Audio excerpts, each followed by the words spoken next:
Everyone, আমার নতুন একটি মিনি ব্লগে আপনাদের সকলকে স্বাগত জানাই। তো আজকে ছিল ডে 10, আর আজকের দিনটা আমি কেমনভাবে কাটালাম চলুন সেটাই শেয়ার করি। তো আজকে নিমন্ত্রণ ছিল আমার বাড়িতে, আমার আর সাহেবের। এই মতো সকালবেলা ঘুম থেকে উঠে শুধুমাত্র চা খেয়েছিলাম, তারপর রেডি ফেডি হয়ে ওর টুকটাক কাজ সেরে নিয়ে আমরা বেরিয়ে পড়েছিলাম আমাদের বাড়ির উদ্দেশ্যে। তো যাওয়ার সময় মায়ের জন্য কয়েকটা ডাব নিয়ে নিলাম। মিলি যেহেতু মিষ্টি খেতে ভালোবাসে আর আমার ভাইও ভালোবাসে, সেই জন্য ওদের জন্য মিষ্টি কিনে নিলাম। আর একটা কোল্ড ড্রিঙ্কসও নিয়ে নিয়েছিলাম, কারণ ওরা দুজন কোল্ড ড্রিঙ্কস খেতেও ভালোবাসে। তারপর চললাম বাড়ির উদ্দেশ্যে।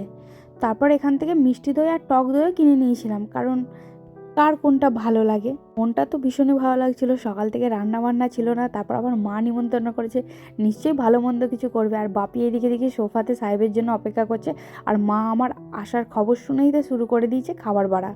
আজকে আমার মা রেসিপিতে করেছিল পোলাও। আমার মা ভীষণ সুন্দর পোলাও করতে পারে, যে কাউকে টাক্কার দিয়ে দেবে। কিন্তু আমার বড় আন্টি আবার আরও সুন্দর পোলাও বানাতে পারে আমার মায়ের থেকেও।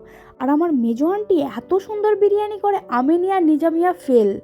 থাকলো ছোট আন্টি, সে তো সব জিনিসেই পটু। আমার মাসিদের কত গুণ বলুন। তারপর খাবার দাবার টেবিলে বেড়ে আমরা সকলে মিলে খেতে বসেছিলাম একসাথে। এই মুহূর্তগুলো আমার কাছে ভীষণই দামি, যে কোনো বড় বড় ট্রিপের থেকেও দামি। কারণ ফ্যামিলির সাথে একসাথে সময় কাটানো খুব কম মানুষই আজকালের যুগে সময় পায়। তেজপাতে দই দিয়ে পাঁপড়টা জাস্ট জমে গেল। আবার দুপুরবেলা একটু রেস্ট নিয়ে সন্ধ্যেবেলা চায়ের আড্ডায় বসে গেলাম। আমার ব্লগগুলো আপনাদের কেমন লাগছে অবশ্যই লাইক করবেন, কমেন্ট করবেন। আর আমার এই নতুন প্রচেষ্টা মিনি ব্লগের সিরিজগুলো কেমন লাগছে অবশ্যই জানাবেন।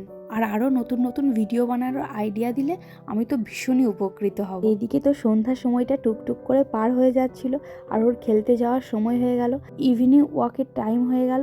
তো সকলে মিলে উঠে পড়লাম, ও খেলতে চলে গেল আর বাপি ওয়াকে চলে গেল। আজ তাহলে আসি, দেখা হবে পরের ব্লগ।